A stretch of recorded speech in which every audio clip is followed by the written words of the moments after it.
నేను తెలుగు బాల శతకంలోని పద్యం పాడబోతున్నాను.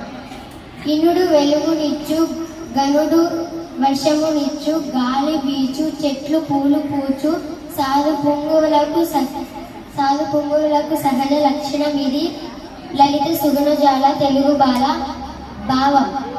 సూర్యుడు వెలుగునిస్తాడు, మేఘాలు వర్షాన్ని ఇస్తాయి, గాలి వీస్తుంది, చెట్లకు పూలు పూస్తాయి. అలాగే గొప్పవారికి ఇవన్నీ సహజ లక్షణాలే. ధన్యవాదాలు. భూమి నాది అన్న భూమి పక్కున నవ్వు, దానహీన జూచి ధనము నవ్వు, కాదన్న వీధు జూచి కాలుండు నవ్వును, విశ్వదాభిరామ వినరవేమ. ఓవేమ భూమి నాది అని అహంకారంతో మాట్లాడిన వాడిని చూసి భూమి పక్కున నవ్వుతుంది. ధనము నాది అనే మమకారంతో దానం జోలికి పోని వాడిని చూసి ధనం నవ్వుతుంది. యుద్ధం అంటే భయపడే వాడిని చూసి యముడు నవ్వుతాడు. అందరికీ ధన్యవాదాలు. నేను 9వ తరగతి చదువుతున్నాను. ఈరోజు నేను వేమన పద్యం పాడబోతున్నాను. గంగి గోవు పాలు గెరిడడైనను చాలు, కడవడైనదేమి గణము పాలు, భక్తి గలుగు గూడు పట్టడైనను చాలు, విశ్వదాభిరామ వినురవేమ. ఈ పద్యం యొక్క భావం ఏంటంటే, కరము పాలు అంటే గాడిద పాలు ఒక కడవడున్నా కానీ మనకి ఎలాంటి ఉపయోగం లేదు. అంటే గంగి గోవు పాలు ఒక చెంచా ఉన్నా చాలు, అవి మనకు ఉపయోగపడతాయి.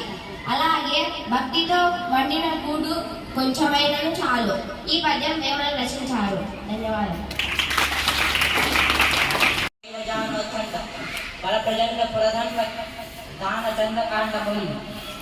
ఇది దూర్జటి రాముడి గురించి చెప్పిన మాట. ఓ రావణ, ఇంతటి ఆక్రమానికి పాల్గొన్నావు కదా. రాముడు వచ్చి తన బంగారు కోదండాన్ని నిలబెట్టి అక్షయ బాణాన్ని తీసి వెంటినారికి సంధించి విడిచిపెడితే లంకాపట్టణం అంతా ఆకాశాన్ని అంటినట్టు తన ప్రాణమంతా భూమండలం అంతా అగ్ని చిమ్ముతూ, కొండల్ని సైతం పిలిచేస్తూ, వజ్రాన్ని సైతం కోస్తూ ఇంత చేస్తూ వస్తుంటే నీ 10 తలల్ని వంచడానికి ఎంతసేపు పడుతుంది? ఒక్క క్షణం చాలదా అని రాముడు పరాక్రమం గురించి చెప్పాడు. నా పేరు నేను 10వ తరగతి చదువుతున్నాను.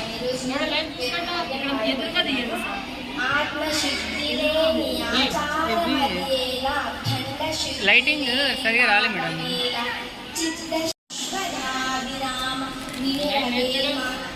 పద్యం యొక్క భావం, పాత్ర శుచిగా లేకపోతే గంటకు పనికి రాదు. అలాగే మనసు నిర్మలంగా లేకుండా ఎన్ని పూజలు చేసినా నిష్ఫలమే. ఈరోజు పద్యం, తన కోపమే తన శత్రువు, తన శాంతమే తన రక్షదయచుండంబు, తన సంతోషమే స్వర్గము, తన శాంతమే తనకు తన దుఃఖమే నరకమందు తథ్యము సుమతి. భావం, మనిషిలో ఉన్న కోపమే తనకి శత్రువు. వెలుపలి శత్రువుల అవసరం లేదు. మనిషిలో ఉన్న శాంతమే అతనికి